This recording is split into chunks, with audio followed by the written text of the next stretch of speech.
اللہم صلی علی محمد وآل محمد۔ ولادت باسعادت امام حسین علیہ السلام۔ امام حسین علیہ السلام کی ولادت ہجرت کے چوتھے سال 3 شعبان المعظم مدینہ منورہ میں ہوئی۔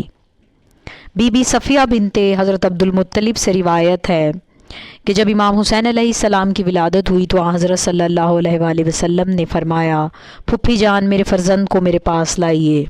میں نے عرض کی کہ یا رسول اللہ، ابھی میں نے اس بچے کو نہلا کر پاک نہیں کیا۔ آپ صلی اللہ علیہ وآلہ وسلم نے فرمایا، پھپھی جان کیا اس کو آپ پاک کریں گی؟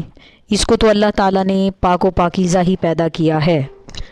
روایت ہے کہ ایک راہب اونٹ پر سوار ہو کر آیا اور اس نے کہا کہ لوگوں مجھے اپنے نبی کی بیٹی کے گھر کا پتہ بتا دو۔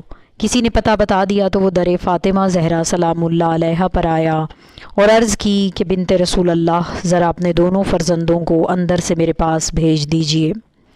بی بی نے امام حسن اور امام حسین علیہ السلام کو باہر بھیج دیا تو راہب نے دونوں کے بوسے لیے اور رونے لگا۔ کہنے لگا، ان دونوں کے نام توریت میں شبر و شبیر ہیں، انجیل میں تاب و طیب ہیں۔ پھر لوگوں سے اس نے نبی صلی اللہ علیہ وآلہ وسلم کے اوصاف پوچھے۔ لوگوں نے بتائے تو اس نے کلمہ پڑھا اور مسلمان ہو گیا۔ روایت ہے کہ نبی پاک صلی اللہ علیہ وآلہ وسلم نے فرمایا، حسن و حسین نام اس لیے رکھے گئے کہ اللہ کے احسان ہی کی وجہ سے زمین و آسمان قائم ہیں۔ یہ نام احسان سے نکلے ہیں اور اللہ کے ناموں میں سے ہیں۔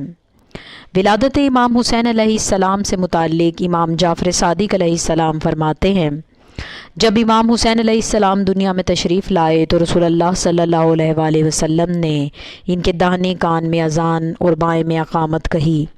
آپ نے 7ویں دن فرمایا کہ اس کے سر کے بال تراشے جائیں اور ان کے ہم وزن چاندی بطور صدقہ دی جائے۔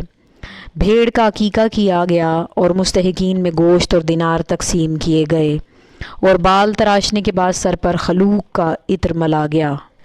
جب امام حسین علیہ السلام نے گیتی پر قدم رکھا تو خداوند عزوجل نے جبریل امین کو حکم دیا کہ 1000 فرشتوں کے ہمراہ رسول اللہ صلی اللہ علیہ وآلہ وسلم کی خدمت میں مبارکبادی کے لیے جائیں۔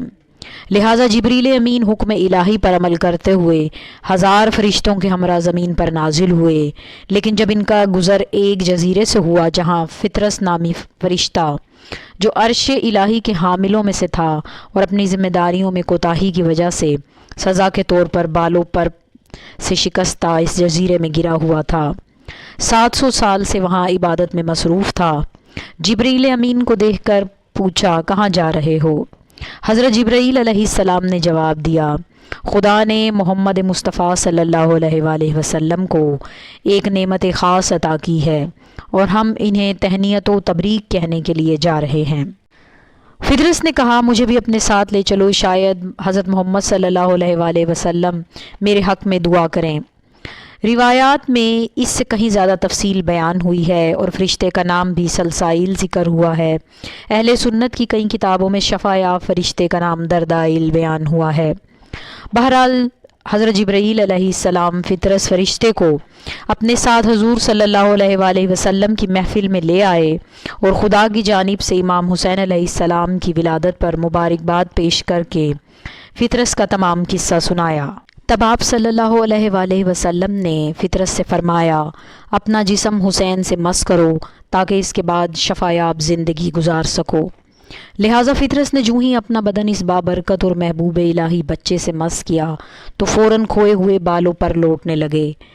چنانچہ رسول اللہ صلی اللہ علیہ وآلہ وسلم سے یہ کہتا ہوا اپنے کھوئے ہوئے مقام کی جانب چلا، اے رسول خدا، آپ کی امت اس بچے کو شہید کر دے گی، لیکن میں آج کا احسان اس طرح اتاروں گا کہ جو بھی زائر اس کی زیارت کرے گا میں اس کی زیارت امام حسین علیہ السلام تک پہنچا دوں گا۔ جو اس پر درود بھیجے گا میں وہ درود امام حسین علیہ السلام تک پہنچا دوں گا، اور جو اس پر سلام بھیجے گا میں وہ سلام امام حسین علیہ السلام تک پہنچا دوں گا۔ یہ کہہ کر فطرس آسمانوں کی جانب پرواز کر گیا۔